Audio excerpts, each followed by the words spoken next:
Ang panahon katulad din yan ng pag-ibig. Nagbabago ang panahon, ganun din sa pag-ibig. Kaya kung maghanap ka rin lang ng mamahalin, piliin mo na yung mas mahal mo talaga. Hindi yung napipilitan ka lang. Baka kasi dumating yung time, bigla kang magbago. Hindi pala siya ang kailangan. Dahil ang gusto ng puso mo pala yung matatag na tao. Matibay, inaharap ang anumang hamon sa buhay. Marunong maglaan ng oras para sa ikatibay ng inyong relasyon.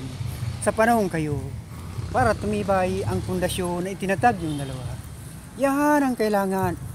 Huwag mong sabing wala ka, responsibilidad mong pangalaga na naging kayong dalawa. Tama ba ako? Tama di ba? Kahit wala ka, hindi naman kailangan ang sobrang halaga ng pera.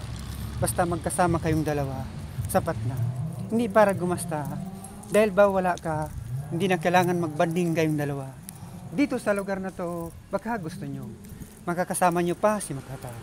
Pero lagi natin tatandaan, sa pagpili ng mamahalin, dapat laman ang puso mo't isipan, mahal mong tunay. Hindi yung napipilitan ka lang. Piliin mo yung taong hindi katulad ng panahon. Yung taong marunong magsakripisyo, mag-alay ng dangal, at handang magbuwis ng buhay.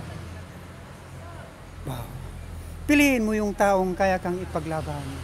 Sa totoo lang, kahit hindi niya kaya, mapipilitan siyang lumaban. Dahil sa ilang. Ganyan ang tunay na pag-ibig, mamahalin kang tunay.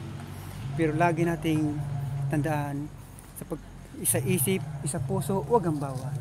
Nang hindi ka iwan, nang walang mawasak ng dangal, nang hindi masira, mawasak ang mundo. Welcome, Ixia Page. Maligaya kong harapin ang una kong kabanata sa Ixia Page. Ito ang ito ng aking buhay, Ixia Page. At akin ang kalimutan ang una nagi kong buhay. Mga nauna at nauli kong nakaraan. Maraming salamat sa inyong hakilig. Salamat, pagulawa. Salamat po sa manghang na panonood at pagtangkilik sa The Lobster Secret Lagi.